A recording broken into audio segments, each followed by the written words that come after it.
ABC's month of Harry Potter movies ends tonight with the network premiere of Harry Potter and the Goblet of Fire. See it tonight, 8 o'clock Eastern Time, 7 Central on ABC. A little magic here in the final laps at Talladega. Who's going to have the magic wand and can stay out of trouble? Will it be Tony Stewart? Remember, he has never won here in 18 tries in Cup and 5 in Nationwide. And what about Dale Earnhardt Jr., who's been the Pied Piper of Talladega? Let's listen into his radio. We need to be mindful of our fuel here, bud. Have fun, but we need to be around the end here. Give me a little bit more specific. We're supposed to run out right now and we take the checkered flag. I just don't want you to push it.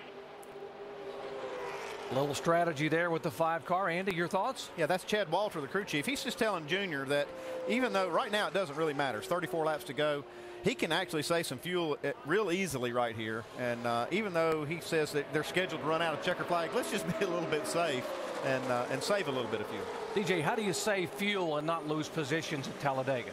Well, he can hang on to the back bumper of Tony Stewart there, and he's got a car, the 64 car behind him pushing him, so he's literally, he can be out of the gas a good part of that time. And anytime that you're out of the gas, then you're saving fuel. Jamie? Well, guys, I just asked the team that exact same question. How is Tony on fuel? And they said, oh, we're good, unless we have a green-white checker. That means right down to the wire. They are pushing it right now, but they said Tony's doing a great job conserving that fuel, considering he's been out in the front running away. So we have to watch that. He's going to go right down to the wire with 33 laps to go. Thank you, Jamie. You just saw Mike Wallace in the 7-car pull out and not have much help, and there he will lose about 4 or 5 positions. By the way, you Kyle Busch fans and the fans of Cale Gale, NASCAR has sent both of those cars to the garage area for good because they came out of the garage, were not up to speed enough, Andy, and they'll give them, I think, 1 attempt to come out and get up to speed, and if you're not, they black flag you to keep you from being in the way on the racetrack. 33 Cale Gale, we're being told, will be black flag when he comes by.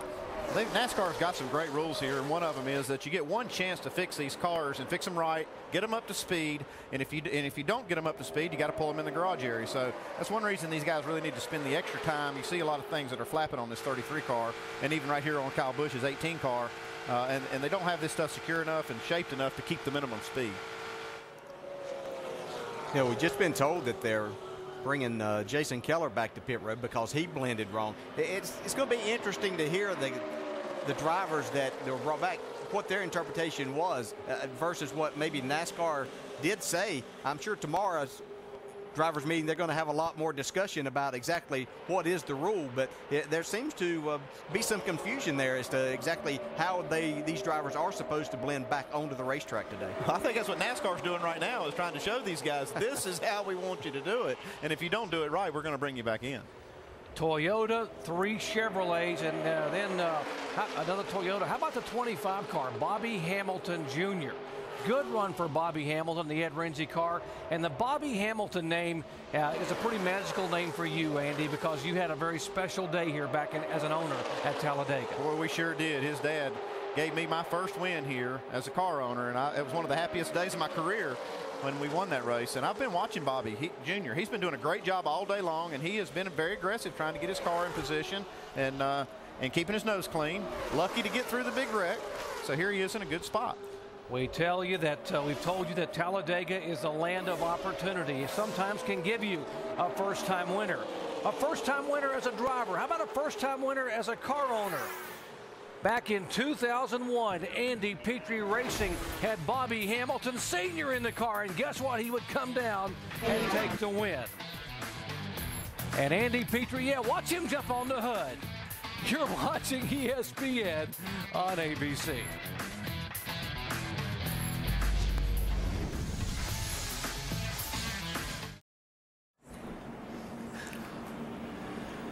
Welcome back to the Aaron's 312 at Talladega. And yes, once again, we are under a yellow flag.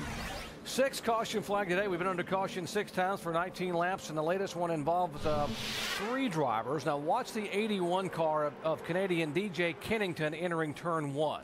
It looks like he's got a soft right rear tire and doesn't really affect the car when it's going straight. But as soon as he turned in the corner, you can see it just spun around on him. And there goes his opportunity for a good finish.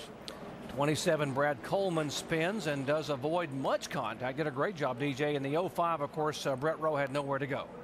Yeah, you could see from the other angle that the right rear tire was down, and as he went to turn in the corner, the car just swapped ends with him, and then the 05 had nowhere to go.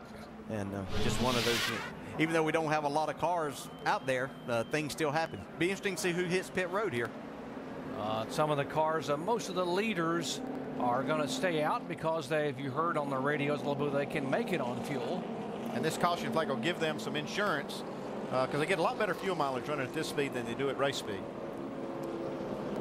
So with the leaders staying on the racetrack, we will take a break and come back and hopefully get these cars cleaned up and get back to some green flag racing. 27 laps to go to the checkered flag at Talladega.